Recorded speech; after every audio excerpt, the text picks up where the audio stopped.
بسم اللہ الرحمن الرحیم۔ السلام علیکم۔ ہمارے چینل کہانی ہب آفیشیل میں خوش آمدید۔ ناظرین، میں آج آپ کے لیے انتہائی خوفناک اور دلچسپ کہانی لے کر آئی ہوں، لیکن کہانی شروع کرنے سے پہلے آپ سے گزارش ہے کہ اگر آپ نے ہمارا چینل سبسکرائب نہیں کیا تو آپ ہمارے اس چینل کو سبسکرائب کر لیجئے اور بیل آئیکن کو بھی پریس کر لیں تاکہ ہر نئی آنے والی ویڈیو بآسانی آپ تک پہنچ سکے۔ انجلیکا اپنے بستر پر نیم دراز چھت کو دیکھنے میں مگن تھی۔ چھت اس کے سامنے رنگ بدل رہی تھی، کبھی سرخ، کبھی سفید، کبھی سیاہ، مگر اس کی آنکھوں میں حیرت اور خوف کا شائبہ تک نہیں تھا۔ اس کے ساتھ آج کل ایسے حیرت انگیز واقعات روزمرہ کا معمول بن چکے تھے۔ وہ جس چیز کو بھی ذرا غور سے اور دھیان سے دیکھتی، اسے وہ چیز اپنی شکل بدلتی محسوس ہوتی۔ ہر ایک چیز اسے جاندار سانس لیتی ہوئی نظر آتی۔ اپنے بستر اور دیواروں سمیت ہر ایک چیز جسے لوگ بے جان سمجھتے، اسے ہر اس چیز میں جان نظر آتی۔ ہر ایک ساکت چیز بھی سانس لیتی محسوس ہوتی۔ اگر وہ اپنی ممی یا ڈیڈ سے بات کرتی اپنے محسوسات کے بارے میں، تو وہ لوگ سمجھتے کہ شاید اس کے ساتھ کوئی دماغی مسئلہ ہے۔ وہ جانتی تھی کہ کوئی اس کا اعتبار نہیں کرے گا۔ وہ کسی کو بھی وہ سب کیسے دکھا سکتی تھی جو وہ خود محسوس کرنے لگی تھی۔ پہلے اسے شکایت تھی کہ اس کے والدین اپنی اپنی مصروفیات کی وجہ سے مصروف رہتے ہیں اور اسے زیادہ وقت نہیں دیتے، اور جس وقت وہ گھر ہوتے وہ خوب جی بھر کر انجوائے کرتی۔ مگر اب صورتحال بدل گئی تھی۔ اب انجلیکا اپنے والدین کے گھر میں موجودگی کو بھی زیادہ اہمیت نہ دیتی۔ اپنے بہن بھائیوں سے تو وہ پہلے ہی زیادہ گھل مل کر نہیں رہتی تھی کیونکہ وہ ان کی سوتیلی بہن تھی، مگر انجلیکا اس بات سے بے خبر تھی کیونکہ اس کی سوتیلی ماں اور بہن بھائیوں کا رویہ اس کے ساتھ اگر بہت اچھا نہیں تھا تو بہت برا بھی نہیں تھا۔ اب وہ زیادہ سے زیادہ وقت تنہائی میں گزارتی، ہر وقت خود کو اپنے کمرے میں بند رکھتی۔ ایک دو بار انجلیکا کے والدین نے اس بات کو محسوس بھی کیا، مگر اپنی دفتری اور سوشل لائف کی مصروفیات میں اس بات پر زیادہ دھیان نہ دے سکے۔ انجلیکا کی شکل تب بھی نظر آئی جب وہ اسکول جانے کے لیے اپنے کمرے سے نکلتی یا اسکول سے واپس آتی۔ اس کے علاوہ وہ اپنے کمرے سے باہر نہیں نکلتی تھی۔ کھانا بھی اس کے کمرے میں ہی جاتا تھا، اور کمرے میں یا تو وہ اپنا اسکول کا کام کرتی یا پھر ہر چیز کو غور سے بغیر پلکیں جھپکائے دیکھتی رہتی، جیسے وہ سب چیزیں اس سے ہم کلام ہونے کی کوشش کر رہی ہوں۔ اکثر دیوار پر کچھ نقوش اور کچھ تحریریں ابھر آئی، مگر انجلیکا ان تحریروں کو ٹھیک طور پر پڑھنے سے قاصر تھی۔ اس کے ساتھ کیا معاملہ ہو رہا تھا وہ سمجھنے سے بالاتر تھی۔ دل ہر چیز سے جیسے اچاٹ ہوتا جا رہا تھا۔ ایک دن اسکول سے واپس آتے ہوئے راستے میں اس کی مڈبھیڑ ایک باریش بزرگ سے ہو گئی۔ بزرگ ایک دم سے اسے دیکھ کر چونک گئے۔ انجلیکا بھی ان سے بہت متاثر نظر آئی۔ ان کا باوقار روحانی نور سے مزین چہرہ اسے بہت خوبصورت لگا۔ بزرگ نے شفقت سے پوچھا، بیٹا تمہارا نام کیا ہے؟ انجلیکا نے ادب سے سر جھکا کر کہا، میرا نام انجلیکا ہے۔ یہ سن کر بزرگ کا چہرہ حیرانگی کے بحر و بر میں غوطہ زن نظر آیا۔ انجلیکا کو بزرگ کی آنکھوں میں واضح طور پر حیرانی اور کشمکش کے آثار نظر آئے۔ انجلیکا چاہتی تھی کہ وہ بزرگ اس سے اور بھی بات کریں، مگر وہ بزرگ خاموشی اور حیرانی اپنے اوپر لیے آگے کو بڑھ گئے۔ انجلیکا وہیں چپ چاپ کھڑی ان بزرگ کو جاگتے دیکھتی رہی، اور جب وہ نظر آنا بند ہو گئے تب اس نے گھر کی طرف قدم بڑھا دیا۔ بزرگ مسجد میں پہنچ کر خاموش تھے۔ ان کے ایک شاگرد نے ادب سے عرض کیا، اے پیرو مرشد، آپ کو اتنا خاموش ہم نے کبھی نہیں دیکھا۔ بزرگ نے حیرت کی کیفیت میں جواب دیا، آج ہم ایک ایسے معمے میں پھنس گئے ہیں جس کا کوئی حل ہمیں نہیں مل رہا۔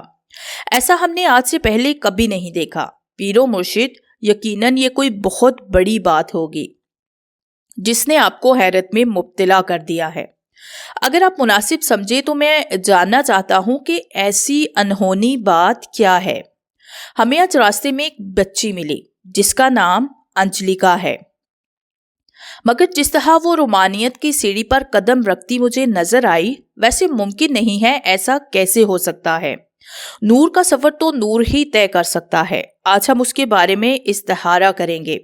ہم حقیقت جاننا چاہتے ہیں کہ آخر بات اصل ہے کیا، جو ہماری اتنی ریاضت کے باوجود ہماری سمجھ سے بالا تر ہے۔ ہم خود کو بہت صاحب علم خیال کرتے تھے، مگر ایک چھوٹی سی بچی نے ہمیں الجھا کے رکھ دیا ہے کہ ہم اس کے سامنے بہت ہی چھوٹے ہیں۔ شاگرد بھی اپنے پیر و مرشد کی یہ بات سن کر حیران سا ہو گیا۔ ادھر انجلیکا آج کچھ سکون سا محسوس کر رہی تھی۔ جو بے چینی، بے سکونی اور اضطراب اسے ایک پل کا سکون نہیں لینے دیتا تھا، آج اس کا اضطراب جیسے تھمسا گیا تھا۔ دل کو قرار سا محسوس ہو رہا تھا۔ آج وہ انتہائی خوش تھی، اور انجلیکا کو محسوس ہوا کہ یہ سکون صرف اور صرف ان بزرگ ہستی کی وجہ سے اسے نصیب ہوا ہے۔ اس نے پکا ارادہ کر لیا کہ صبح انہیں ضرور تلاش کرنے کی کوشش کرے گی اور اس کا خدا اس کی ضرور مدد کرے گا۔ اس بات کو پختہ ارادہ کر کے وہ سو گئی۔ آج انجلیکا کو اسکول جانے کی بھی جلدی تھی تاکہ واپسی پر ان بزرگ کو ڈھونڈ سکے۔ واپسی پر اسے وہی بزرگ وہیں کھڑے دکھائی دیے۔ بزرگ کو دیکھ کر اس کے چہرے پر معصوم سی مسکراہٹ کھل اٹھی۔ بزرگ بھی اسے دیکھ کر مسکرا دیے۔ انجلیکا ان کے پاس پہنچ کر دلی جوش سے بولی، مجھے آپ سے ملنے کی انتہائی خواہش تھی۔ آپ مجھے یہاں نظر نہ آئے تو میں آپ کو ڈھونڈنے نکل پڑتی۔ بزرگ احمد شاہ کے چہرے پر مسکراہٹ پھیل گئی۔ انہوں نے کہا، انجلیکا بیٹا، تمہارے کمرے میں ایک الماری ہے، اسے آج جا کر اچھی طرح سے دیکھنا، تمہیں اس میں سے کوئی چیز ملے گی۔ انجلیکا نے حیرانگی اور پریشانگی سے پوچھا کہ کیا چیز ملے گی مجھے؟ یہ تم خود جا کر دیکھو بیٹا، یہ کہہ کر بزرگ وہاں سے چل پڑے۔ انجلیکا حیرت اور دل میں طرح طرح کے خیالات سوچتے گھر کی طرف بھاگی۔ آج پہلی بار وہ گھر کی طرف دوڑ کر جا رہی تھی۔ اسے اپنے کمرے میں پہنچنے کی بھی جلدی تھی۔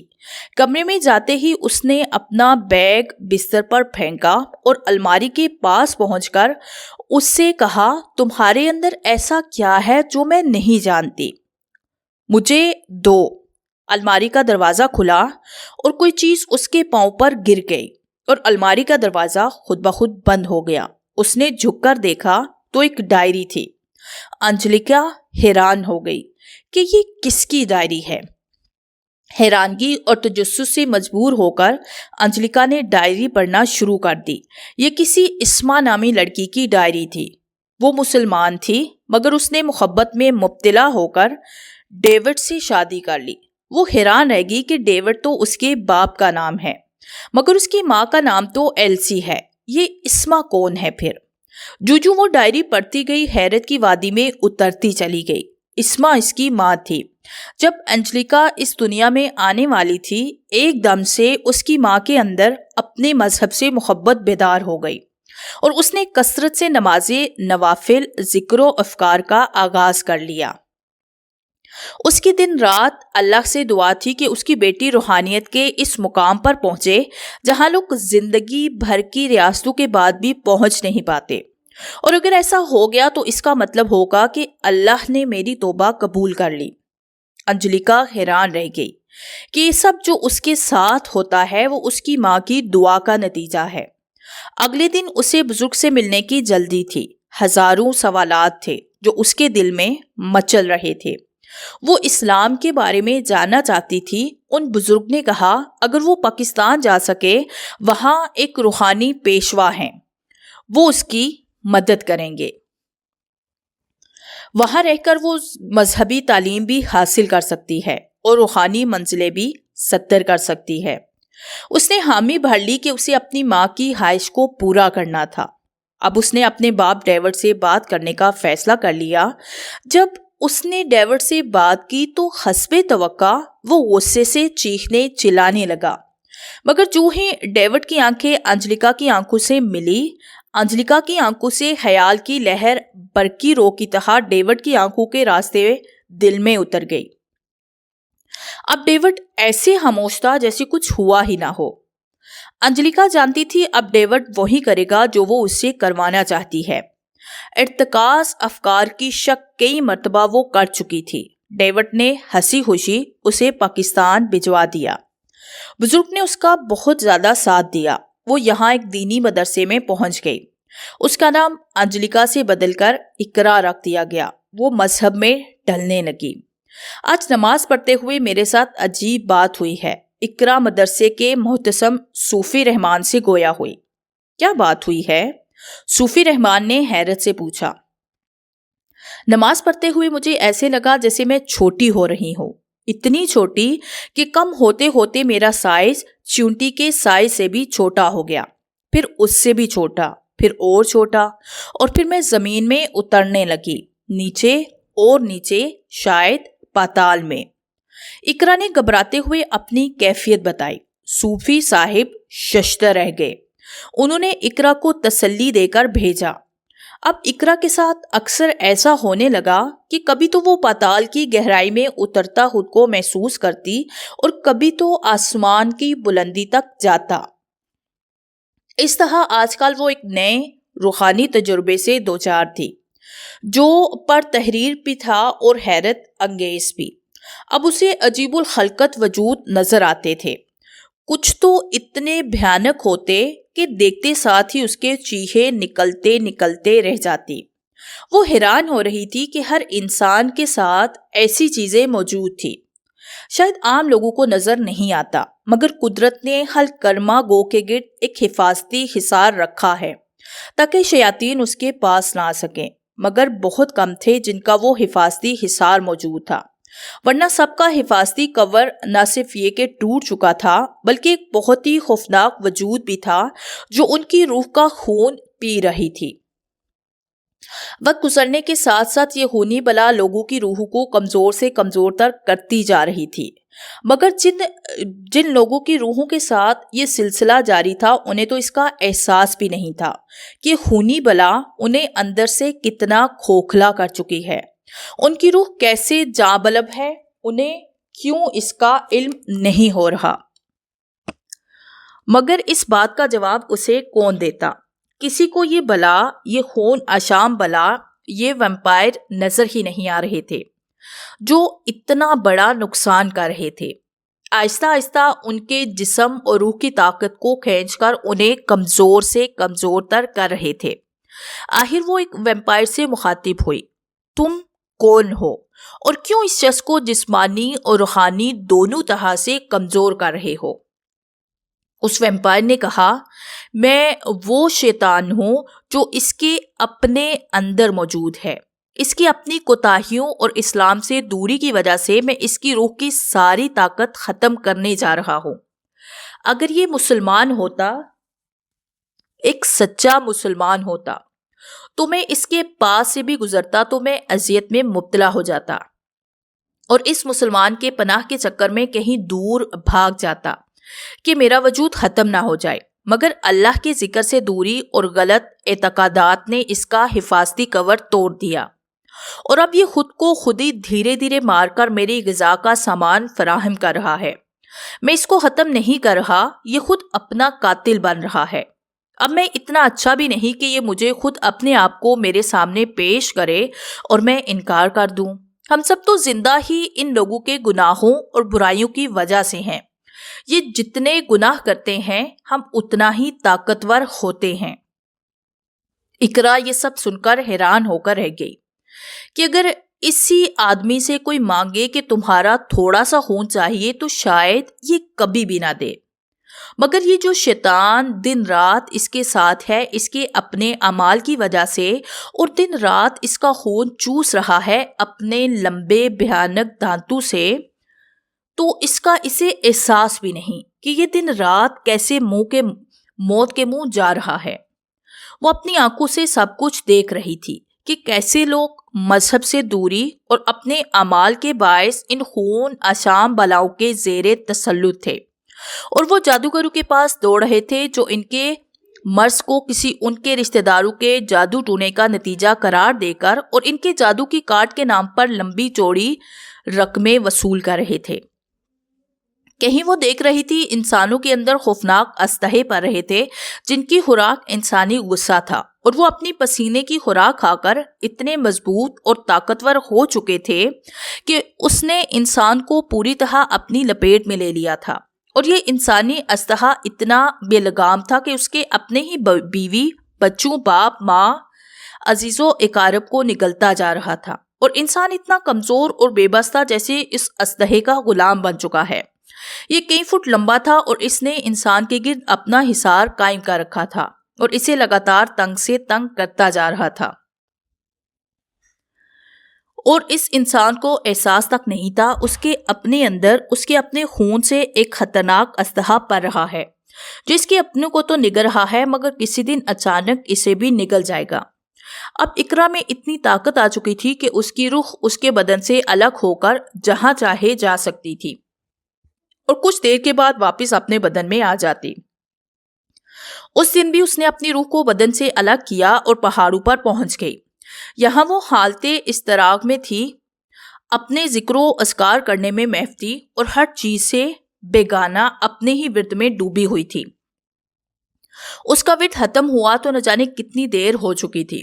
وہ واپس لوٹی تو حیران رہ گئی کہ وہاں اس کا جسم موجود نہیں تھا۔ وہاں موجود لوگوں کی باتوں سے پتا چلا کہ اس کے جسم کو مردہ سمجھ کر دفن کر دیا گیا ہے۔ اس کی روحانیت اس کے لیے سزا بن گئی تھی۔ اسے کچھ سمجھ نہیں آ رہا تھا کہ اب کیا کرے، کہاں جائے۔ اتنے میں اس کی تیسری آنکھ نے دیکھا ایک ہاسپٹل میں ایک مردہ بچہ، نرسیں باتیں کر رہی تھی کہ اس عورت کو جب پتا لگا کہ اس کا بچہ مردہ ہے تو یہ تو مر جائے گی، اس کا شوہر اور گھر والے تو پہلے ہی ایک ایکسیڈنٹ میں مر چکے ہیں، اب اس بچے کے سہارے تو یہ بد نصیب زندہ تھی۔ اقرا نے فوراً فیصلہ کیا اور اس بچے کے جسم میں داخل ہو گئی۔ بچے نے سانس لینا شروع کر دیا۔ وہاں موجود ڈاکٹر اور نرسیں حیران رہ گئی۔ یہ ان کی میڈیکل ہسٹری کا پہلا واقعہ تھا کہ ایک مردہ بچہ اچانک سے زندہ ہو گیا تھا۔ سب حیرت کے ساتھ خوش بھی تھے کہ اس عورت کو جینے کا بہانہ مل گیا، اب اس بچے کے سہارے یہ زندہ رہ پائے گی۔ اقرا سوچ رہی تھی کہ ہم لوگ اللہ کے سوا اور سہارے کیوں ڈھونڈتے ہیں، آخر کیوں فانی چیزوں اور انسانوں پر بھروسہ کر کے بیٹھ جاتے ہیں۔ سب کو معلوم ہے اپنی اصل زندگی کا، اپنی منزل کا، پھر بھی خود کو دھوکہ دیتے ہیں۔ اس عورت کی ساری امیدیں اس بچے سے وابستہ ہو گئی۔ ہمیشہ کی طرح یہ اس بار بھی اپنے خالق کو بھول گئی، اسے اپنا سہارا نہیں سمجھا۔ شاید اب یہ لوگ سمم بکمن عمیٌ کی عملی تفسیر بن چکے ہیں، جن کے دلوں پر، کانوں اور آنکھوں پر اللہ نے مہر لگا دی۔ اب یہ لوگ ہدایت کے راستے کی طرف شاید نہیں آئیں گے۔